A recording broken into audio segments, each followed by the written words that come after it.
I'll take the said by roll call. The following members are present: Councillors Alec Allison, Robert Brown, Maureen Chalmers, Jerry Convery. Councillor Peter Craig.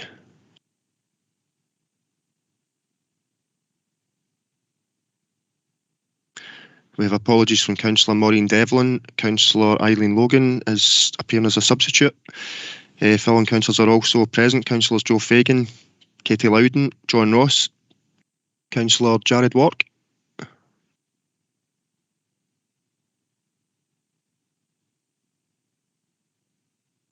Okay, I've also noted the officers who are present and will pass you back to the chair for today's business. Thank you.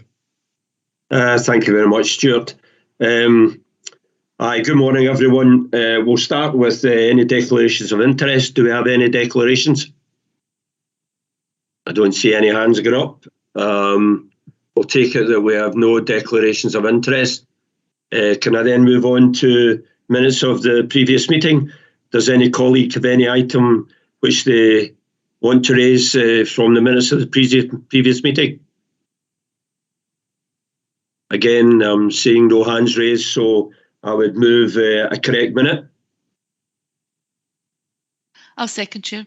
Thank you very much, Maureen. Move on to item 3, which is the local government benchmarking framework update. That's on pages 7 to 10, and the report will be presented by Neil. Neil? Yes, thank you, Chair.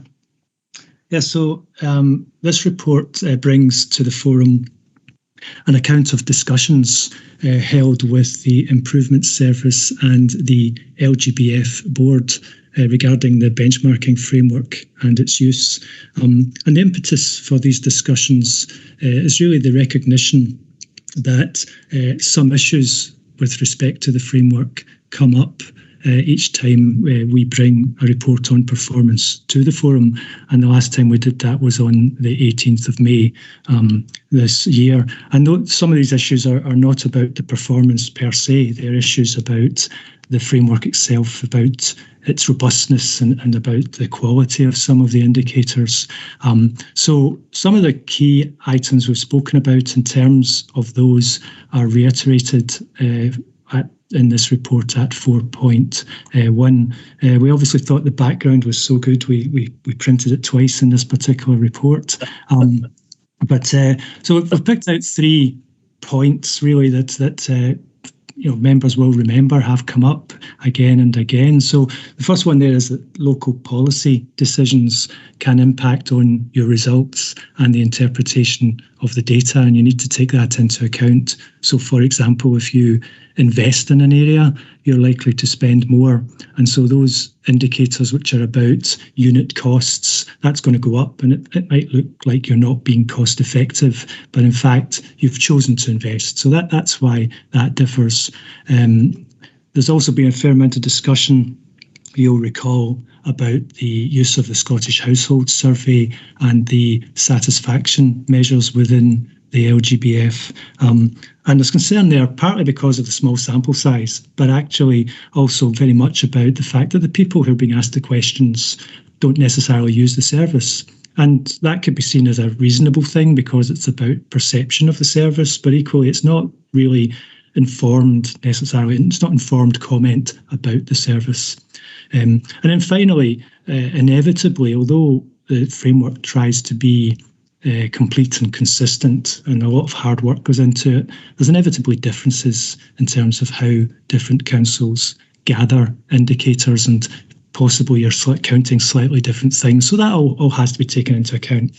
So really, in view of the fact that these discussions have come up several times, we sought to raise these issues with the LGBF board and make them aware of them and see what they had to say regarding them. So we had a meeting on the 22nd of June with Kenneth Laurie, who's the chair of the LGBF board, and also with the Improvement Service project manager who deals with the LGBF overall. So it's a constructive meeting, and at 4.4 in your report, there are some of the points that arose there.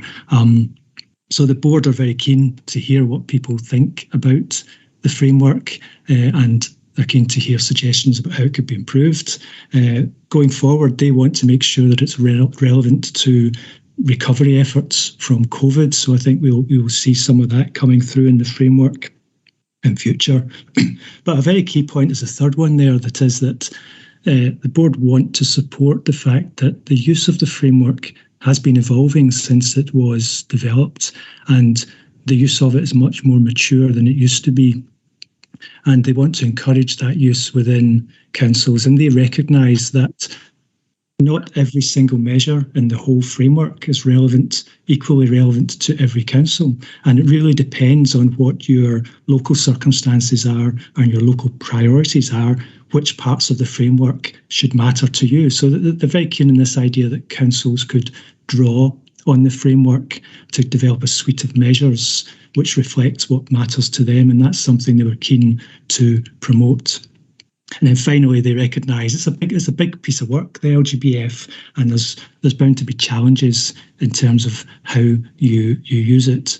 So ultimately, it was constructive, and it felt very much that there would be some merit in the council working with the improvement service on these issues and looking at how we could review how we use the LGBF and how we report it, drawing upon the improvement service's expertise and their function as a critical friend in all of this. So at 4.7 in the report, there are a number of areas where we've had some discussions about what the improvement service could come and assist us with in the future. So they're really kind of variations on a theme. I won't go through them exhaustively in detail, but I'll pick out a few of them. So one idea is that the LGBF could be used as we look at the priorities for our new council plan. So looking at trends over time and analysing themes which emerge not just from our data, but national data across all councils, then we could start to look at where might we want to direct improvement activity over the life of a new council plan. As mentioned above, they're very keen on the idea of identifying a suite of indicators, so taking out of the overall LGBF a subset that matters to you because that focuses on your areas of interest. So we could do some work with the improvement service to identify a basket of indicators to use alongside other data and intelligence to support our monitoring and reporting, particularly against the new council plan. Another area is to look at how we engage in service level discussions. Again, using the improvement service and their really vast knowledge of how the LGBF works across Scotland and how other councils use this might help stimulate us in our service level discussions.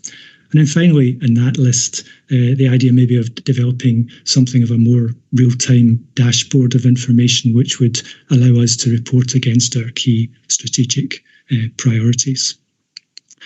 So that's really the discussions we've had and the areas of work that we think there would be merit in exploring further. So if I could take you to the recommendations.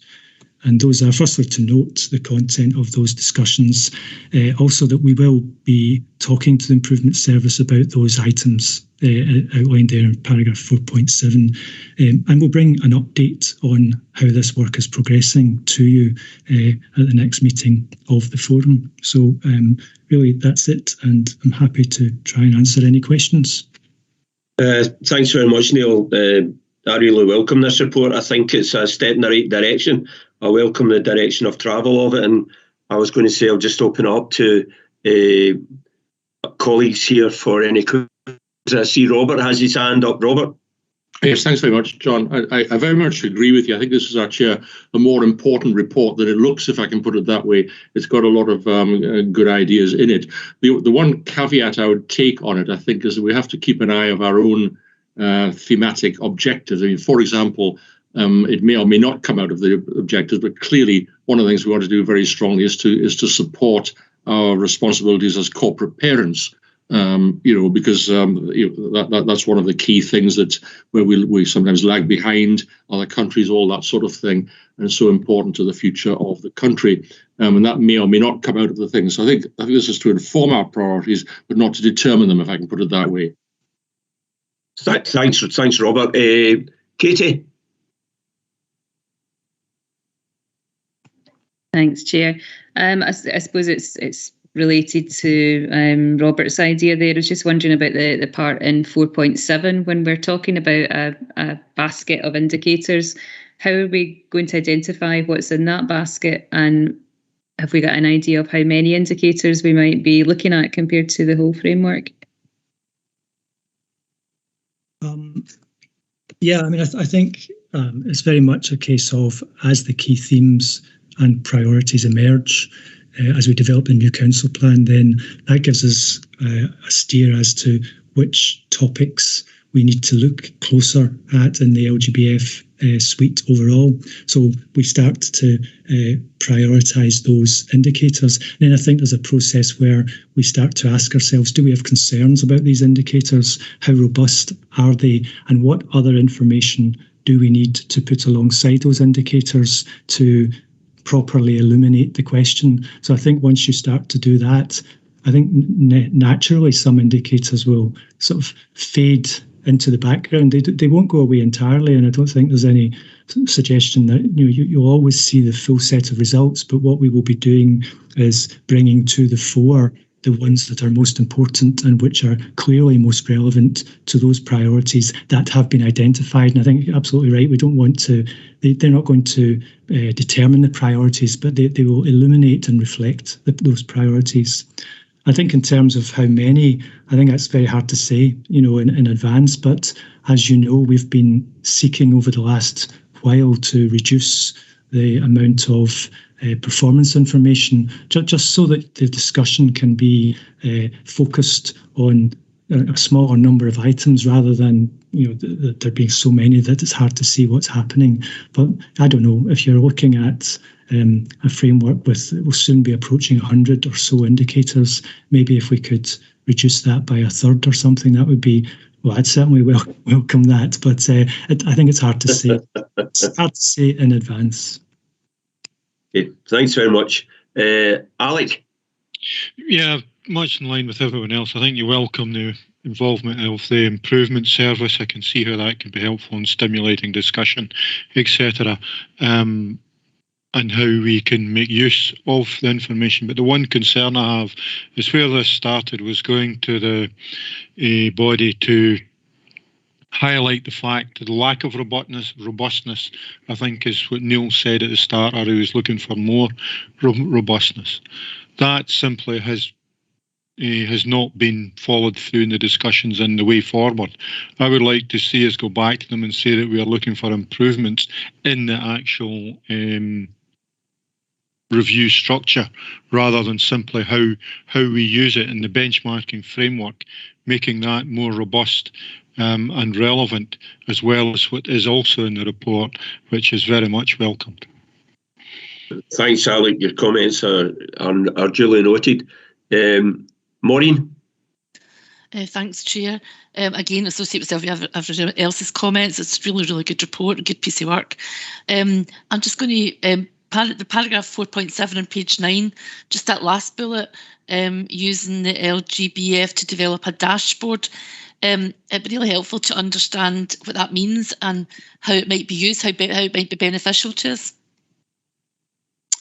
Yeah, I suppose you could develop this in a number of different ways, and you develop it to suit your own needs. But I think we all recognise that the LGBF, the publication of the data lags the time period that we're talking about. So, and it comes out once a year, and sometimes that's due to the nature of the indicator. But sometimes there are indicators in there, say ones pertaining to absence, for example, or council tax collection. They're actually available much more frequently than in the framework. So the idea of a dashboard would be that you would look at indicators that were more frequently available, or measures which were similar to those, so proxy indicators that could sit alongside, and you would develop a dashboard of indicators which were much more real time. So you might report that monthly, for example,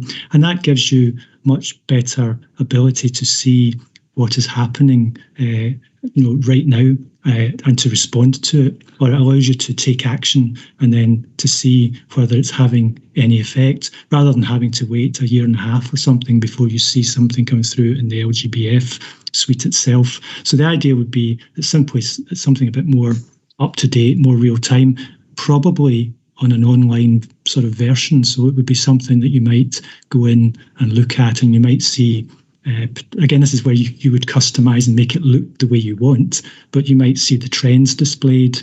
You might see some indicators turning orange, amber or red as they go towards a predetermined level that you think should be a warning sign. So a bit like a dashboard in your car, if the red warning light comes on, you think I better stop and put some petrol in or whatever it is. So I think that's the concept of the dashboard. Hope that. Thanks, Neil. That's really helpful. Thank you. Sure. I see that, Alec, have you still got your hand up?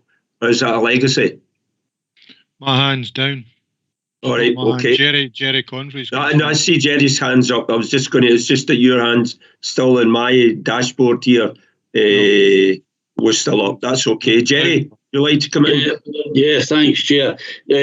Not to be critical, Neil's done a good job there. My only worry is, and it's a concern, it's not a worry, that we don't get embroiled in a bureaucracy, because Neil had it right in the head, 100 indicators. And I know everybody was sort of laughing as a wee, that's just a piece of bloody nonsense.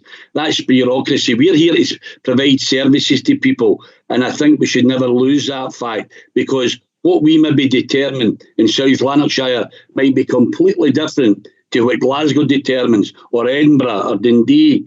So I think we need to keep that in mind. But it's a way forward, it's right. But remember, these two organisations are looking at the global picture for the whole of Scotland.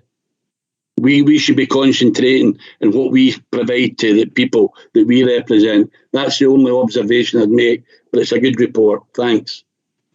Thanks, Jerry. I think the whole reason that we've been getting down this road was to try and make it more particular and more relevant to the residents in South Lanarkshire, so that we actually take the necessary steps for the things that we feel are important for us.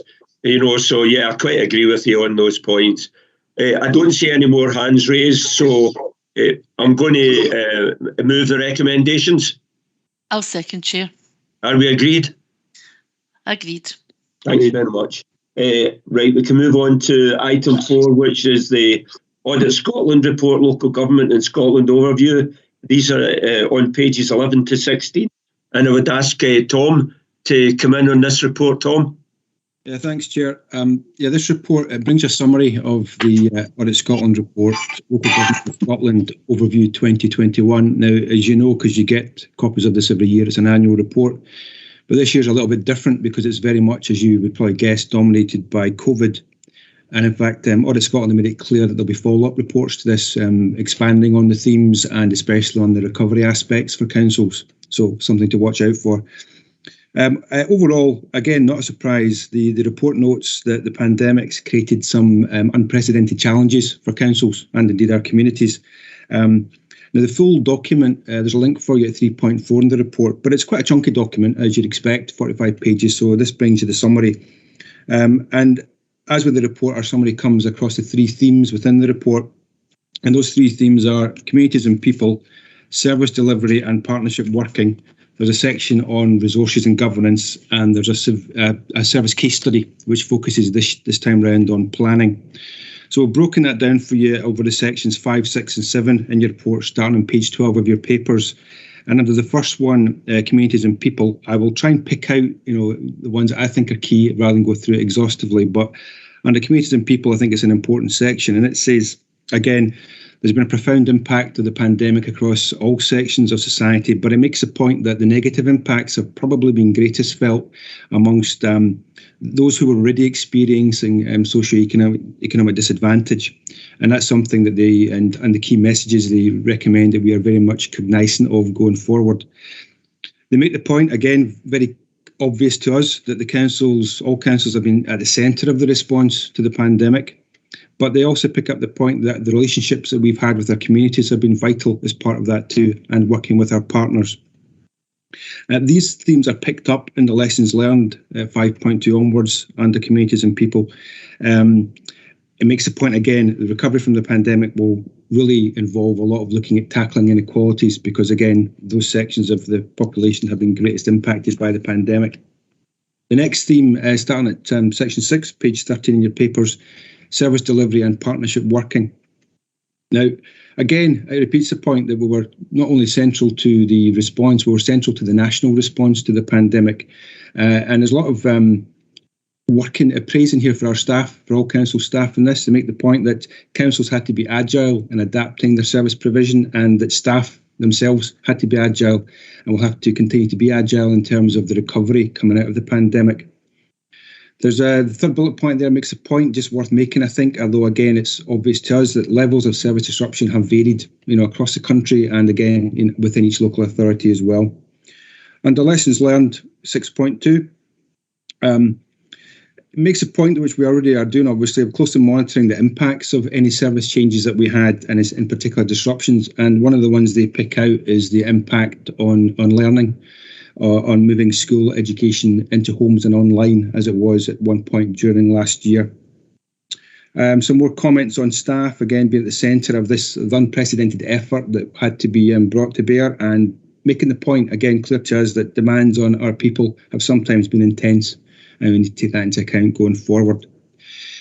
So I said there was a section on resources and governance, and that's our summary on that starts for you at section 7 in the report, page 14 of your papers. And I think this is possibly one of the most useful, if I can use that word, section of the report for us, because it makes some points that I think we're all making across the country. And that's that councils have been facing significant financial challenges. And obviously, the pandemic has increased the pressures in some cases. Makes the point that the Scottish Government has provided substantial additional funding to support the effort against the pandemic and in the recovery. But under lessons learned, it goes on to make the point that councils will require further support going forward. And it makes the point that the more certainty we can have in terms of at least medium-term budget planning, the better. The report concludes with some general conclusions, but I won't go through those in too much detail because all they're doing really is picking up on some of the points that I've just made. But the top one there, 8.1 in your report, is probably sums it up. A return to business as usual will not be possible, and we're going to feel the negative impacts of the pandemic for some years to come. So my own summary is that, again, no great surprises here for us. We know these pressures. We know what they've been. We've been experiencing them for the past 19 months. But I think it's a really useful report, very useful reference point for us and all councils in terms of pointing to the work that's been done and some of the ongoing pressures we expect to face in the months and years ahead. So we'll be taking this report also to Risk and Audit to give them sight of it too. And I'll just refer you to the recommendations on page 11, which are the key messages and recommendations be noted. And obviously happy to take any questions.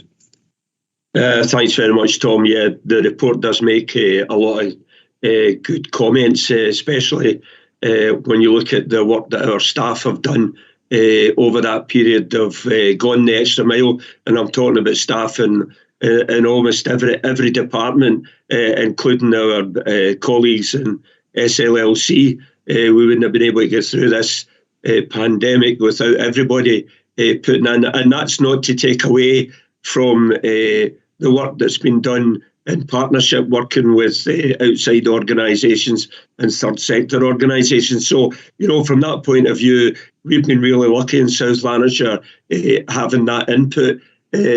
So I'll open it up to colleagues. I see Councillor Brown and then Councillor Loudon and then Councillor Fagan. Thanks very much, John. It seems to me that the key comment in that is the 1 in 5 one, that councils have been at the centre of the response to the pandemic.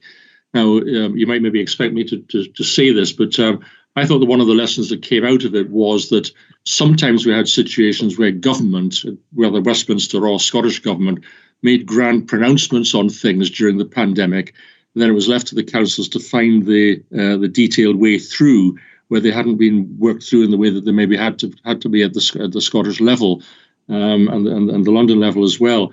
So it does seem to me that arising out of that, there is an issue about the extent to which councils have got genuine independent powers if you like, in necessary spheres. And I wondered if there was any feeling out of the report about things where the council's powers were inadequate, or the discretion we were given was inadequate to be able to sort of respond to the crisis. It did strike me that things like procurement, in certain of the other arrangements about the links with the health boards and things of that kind, there were areas where there were perhaps some deficiencies in what we could be able to do, which might be looked at. So that was the kind of main point I wanted to make. Obviously, there's all this other stuff about who it's impacted on. That's extremely important. The other point, which I think is important, is also the opportunity, because in a way the councils, I think, responded, and certainly our council, I think, did far better and far quicker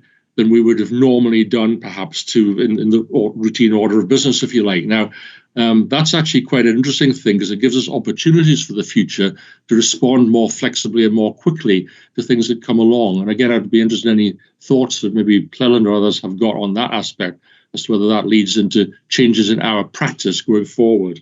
Thanks, Chair. Thanks very much, Robert. I'm not going to start a discussion with you about the powers available for local authorities, although I probably agree with 90% of what you've said there. And as I say, it was left to us on a lot of occasions to find ways through the quagmire, which all over Scotland, local authorities responded really well. But I'm not sure if anybody, Cleland, do you want to come in on Robert's question there?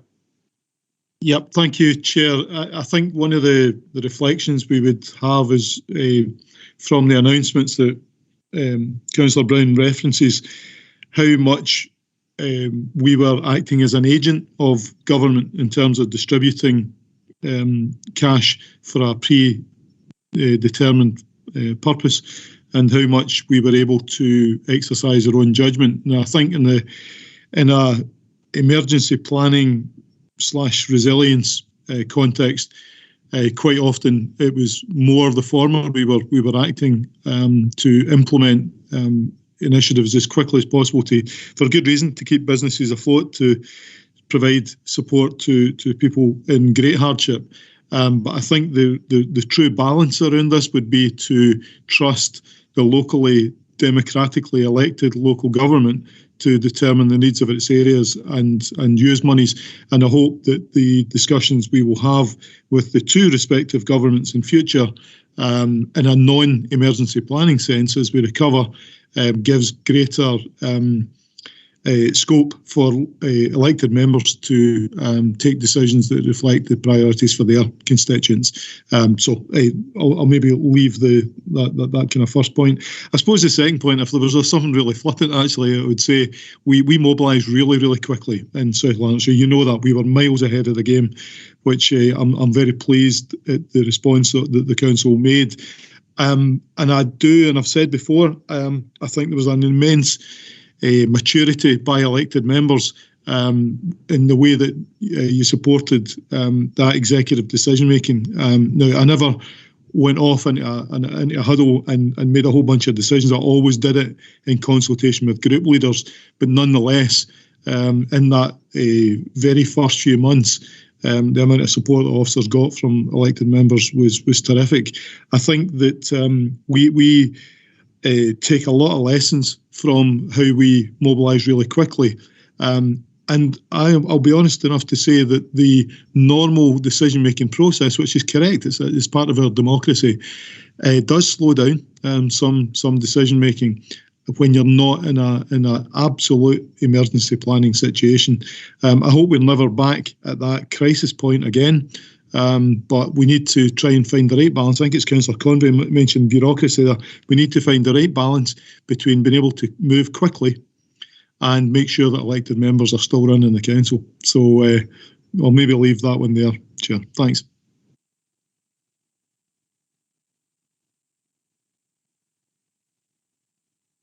Chair, you're muted, I think.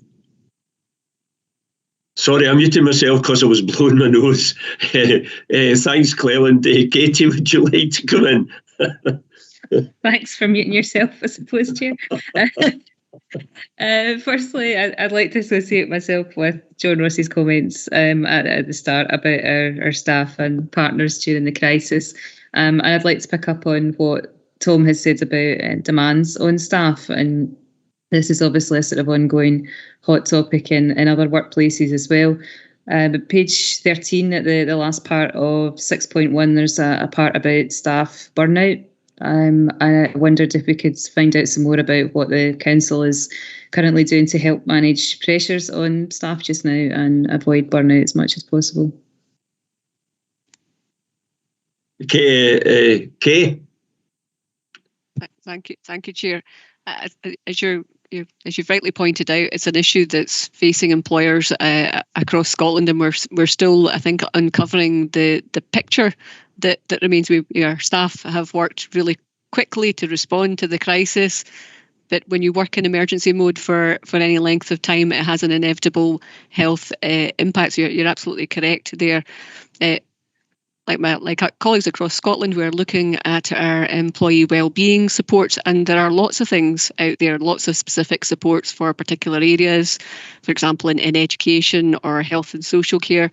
A lot of that through the pandemic has been online, which works for some, but not for others. So we've been working very hard to see how can we get back in front of people to offer support. How can we work with managers to make sure they're having those conversations and making sure employees are supported throughout. As you would expect, our kind of usual employee supports are there, the counselling services, for example. We've also got wellbeing and support advice available through my own team in personnel services. So our employee support officer in particular has been incredibly busy over this period. We've been focusing very much in recent months about return to the workplace, so, as that becomes slightly more prevalent. So again, we've got tools in place for managers to have individual conversations, talk about people's personal concerns in the process, and put in place some mitigation around about that. And really some of the stuff that we've covered in the service recovery toolkit, the flexibility for the workforce in those arrangements, again, as well as to put some control back in our employees' hands, which would have a positive impact on their well-being as well. But we encourage people as much as possible to raise their concerns at an early stage. We're obviously in discussions with our own trade union colleagues as well, and if you like, there's a multifaceted response to it. So we're all focusing on the individual, whether it's a manager, my own service, or our trade union colleagues as well. Thank you, Chair. Thanks very much, Kay. Joe, see your hands up. Yeah, thanks, Chair. Don't really have questions, but just 3 points that I think it would be useful to consider. I think the first thing is to say that we always knew that recovery was not necessarily going to go in one direction, and that there would be bumps along the way. I think what that report addresses for me is some of the timescales that we're really dealing with.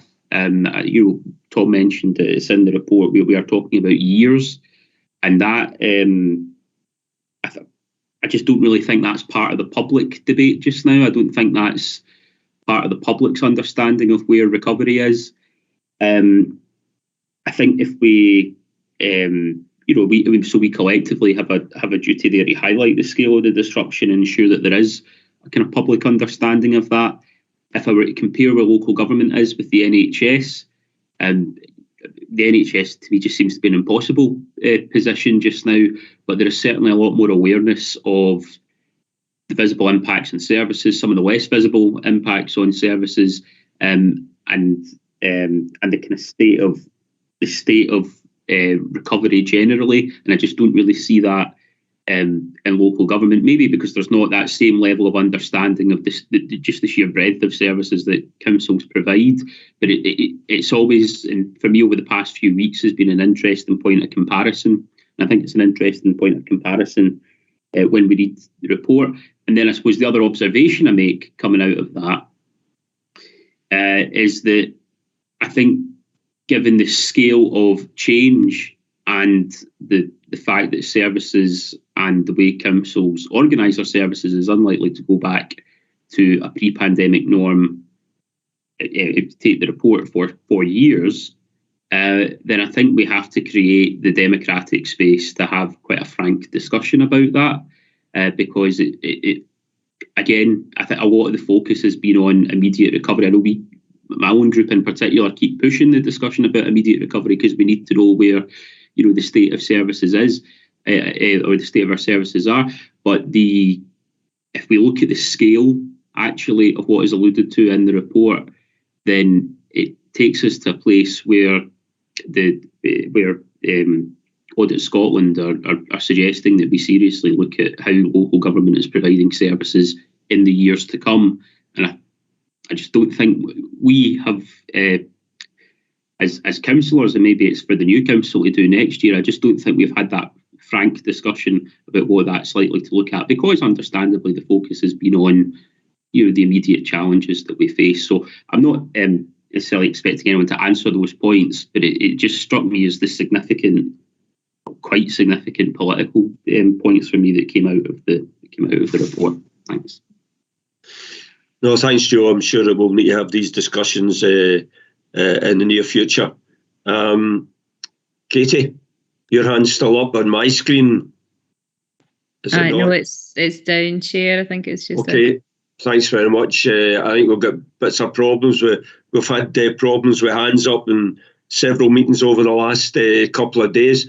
I see Alex got his hand up. Am I right there, Alex?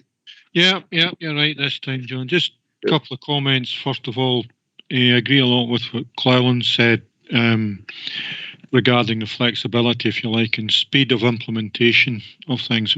What it mustn't do is take away from the democratic process. So as I can appreciate where Robert's coming from, it has to be secondary to the democratic process. And again, following on from Kay, yes, a great deal of support, concern, etc. for staff, but the other half of that coin is the service provision.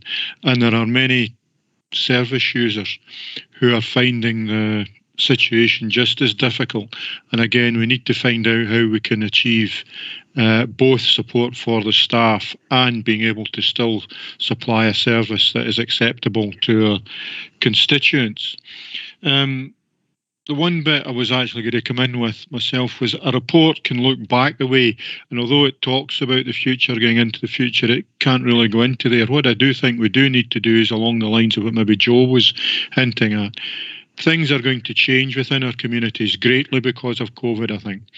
Jobs included. And I think we maybe need to look to see what we can do locally, because as far as I'm aware, we have in Scotland in general the largest job vacancies there has been for, if not ever, certainly some considerable time. And yet we have a lack of people being able to come forward and access these jobs. I think we need to look a lot more carefully at what we can do to help people who are looking for a job get the training or the requirements they need to be able to fill these vacancies. Thanks, Alec. Your comments are definitely noted. Maureen, I see your hands up. Thanks, John. Yeah, I think I agree, but some of the points that Alex made there are particularly relevant. I think I was speaking to colleagues last week who had a job fair where in the job fair there was about 500 jobs in the room. So in terms of the businesses, the folk who were there, including the council, were 500 jobs, and there was only 69 people came to the event. And I think we have to understand that, don't we? We have to kind of get underneath that and understand what more we can do. So no, it's a really good point. I wanted to kind of ask a question around about, it's on page 15, paragraph 8.4. I think we've all identified positive developments over the last year or so as we come through. Some of that was doing things differently, but some of it was about how we did them as well. And I know that I picked up from people across sectors that the silos dropped, as folks started working across sectors across the council. People were kind of almost, and I don't mean this the wrong way, but almost given permission to do things, to go on and do it. And I think it's one of the things that Sir Harry Burns often kind of talks about with people enjoying their work and being productive at work is having a certain level of control and freedom to act. And I know that certainly was a really positive thing. So I suppose my question is, identifying the positive developments. Are we doing this? Are we identifying those positive developments to take into renewal planning? And how are we going to do it? Okay. Would someone like to come in and tell us what we're doing there? Anybody? Kay's hands up, Chair. Sorry, Kay. Is up. Thank you, Chair. I suppose in terms of from the workforce perspective, Councillor Chalmers, just to address that point in particular, again, the Service Reintroduction Toolkit talks a lot about putting that control element into the hands of employees and managers rather than some of the bureaucracy that we've perhaps talked about earlier on. It's one of the real positives out of the pandemic, and we do need to hang on to the positives that we managed to find there. So it's given that permission, if you like, for people to work in a different way, for individual employees to take on responsibility for their own work, which is, you're quite right. I've listened to Harry Burns myself on many occasions, and his words round about this always ring very true with myself. So hopefully, kind of through the toolkit process and through that continuing conversation, we'll see progress in that area. Thank you. Okay, thanks. I see Eileen Logan, Councillor Logan, you get your hand up. Yeah, thank you. It was just in one of the points, I don't know, I think it was maybe Robert Brown when he started the conversations this morning, with regard to Scottish Government or national government, and with regards to monies coming in and what we had to do and how maybe it impacted and what we would want to do. But I'm assuming that probably there's a mixture of both that we should be looking at, because we are the conduit for national and Scottish government to get out to people and to do, things in the communities that they feel that is maybe responsible. So I am assuming that we should really be looking, maybe even in future times, that it'll need to be a mixture of that. If there's pieces of work, because I think the present pandemic situation will last for some considerable time yet. And the unfortunate thing for me is we seem to be driven by the press, the national press. We had a petrol scare 2 or 3 weeks ago in September, which actually shouldn't have been a petrol scare, but it was getting hyped up by, the media and the press, and people were buying into that. So we'll have to fight with that as well. But I'm assuming that we would need to maybe get a strategy where, yes, we would need to do exactly with the money what they want us to do with the money to get out to people. And also there should be, maybe we should be fighting to get through COS or whoever, a more flexible way of working. So some bits you might need to do it, but we should also be looking for flexibility to use the money. If you take South Lanarkshire, and we keep saying this, South Lanarkshire can't be compared even to North Lanarkshire, given that, we've got the rural part and the very large rural part, and we've got the new town, we've got, the ex-industrialised place and Rutherglen. So we've got all these different areas that need and compete for different things. So I think it's flexibility that we're needing. And the only thing I always hate about reports, and I'm going back to the first one as well, is that sometimes they set off and everything's fine and you look at it, but then they start the comparisons. So we're not as good as somebody else because somebody else did something. But in actual fact, they never look at the needs of the areas that you're serving. And as I'm coming back to, South Lanarkshire's no comparable with Glasgow or North Lanarkshire, yet they try and put you into silo. So I think it's a mixture of us all trying to work with the governments, because that's what we'll need to do, but also actually asking for some flexibility, and hopefully the media playing a part and not actually scaring people. Because I was talking to people yesterday who are terrified we're going to get another lockdown and we'll go back to square one. And again, the comments from the staff, I can only say that, like NHS, like all the other staff people that was in the front line. They've done a tremendous job, and especially people who were like home carers, our home carers, and all the other people never let the older people down. They were there every single day. So I think everybody has worked as hard as they could. Yeah, we need to go forward, but I think it's flexibility that we're looking for. Thank you. Thanks very much for these comments, Eileen. I think Cleland wants to come in response. Thanks, Cleland. Yeah, not so much response, but just to reinforce the point that Councillor Logan's making, that the Executive Committee next week will consider a report on the Programme for Government, which was published by the Scottish Government a few weeks back. That will set out a legislative programme for Scotland for the next parliamentary term, but it will also indicate where government intends investing money. So there will be some direction around that.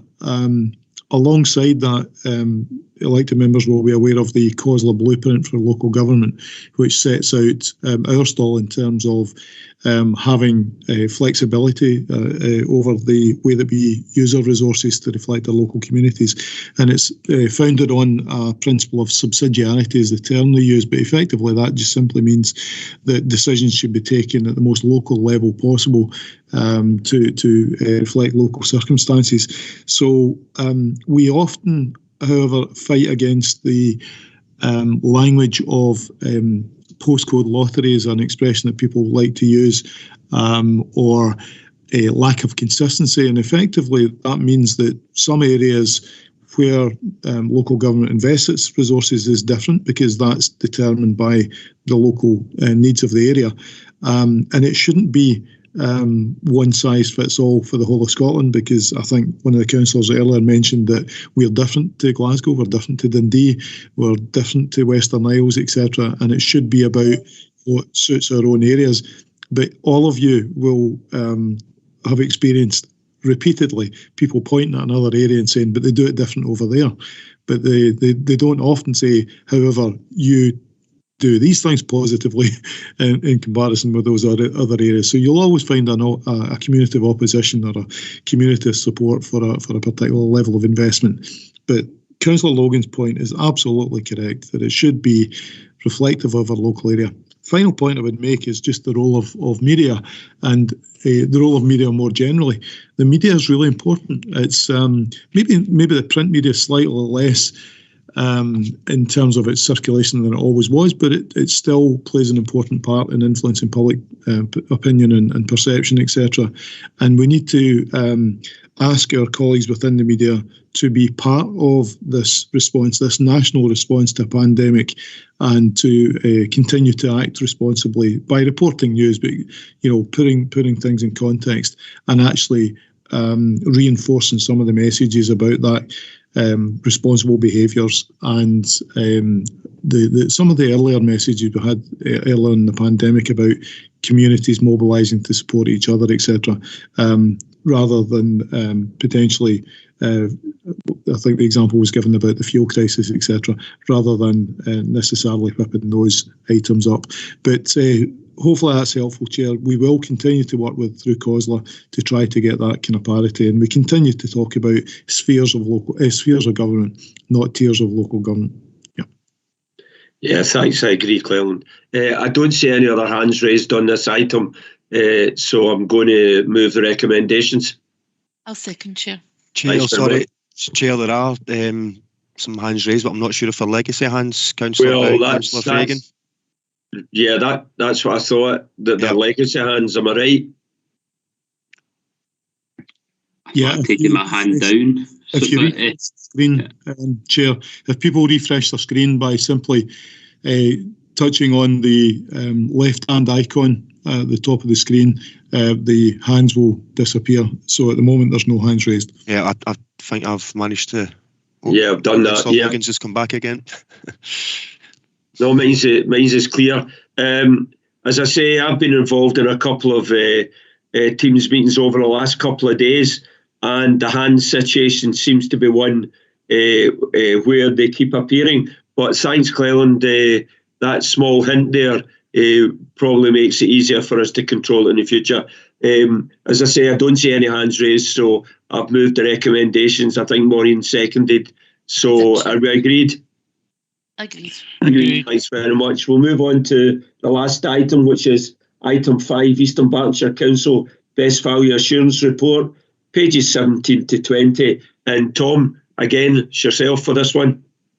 Thanks, Chair. I mean, we've had a good debate on the 2 substantive papers today, so I can probably quite light on this one, with your permission. But what this is since our own Best Value Assurance Report, since 2019, we've been bringing you any new published reports for you, so give you some context for our own and see what lessons there might be to learn. So since the last meeting of the forum, there's been only one Best Value Assurance Report published, and that was for Eastern Bartonshire Council. I would sum it up by saying I imagine our colleagues in Eastern Bartonshire would have been pretty pleased with this report when they received it. It's a very positive report. Just picking out some of the main things from the summary of key messages and recommendations at section 4, which is page 17 in your papers. It talks about a good pace of improvement. It talks about a clear vision for the council and its partners. It talks about effective leadership, and it talks about a council that's aware of where it needs to improve. Some of those points are picked up in the recommendations at 4.2, page 19 in your papers, such as, for example, they're asked to be maybe a bit more effective in terms of the way they publish their performance reporting to the public. But as I say, on the whole, a pretty positive report, almost as positive as ours was, I would say. Thanks, Tom. Yes, it definitely comes over as a confident report, and as I say, probably our colleagues down there will be quite pleased with our support. Does any colleague have any comments to make on this?